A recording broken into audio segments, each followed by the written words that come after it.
দিন যে হারে চারিদিকে খালি দাবি ঝড় উঠতেছে, তাতে মনে হচ্ছে না নতুন সরকার হচ্ছে আমাদের মামা। আর সবাই একদম মামার বাড়ির আবদার নিয়ে পড়েছে। কেন? 15 বছর কোথায় ছিল এত দাবি, এত পয়েন্টস? তখন তো শব্দ হয় নাই, হ্যাঁ?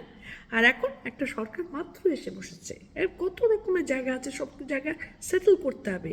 তার মধ্যে আছে বন্যার একটা প্রবলেম।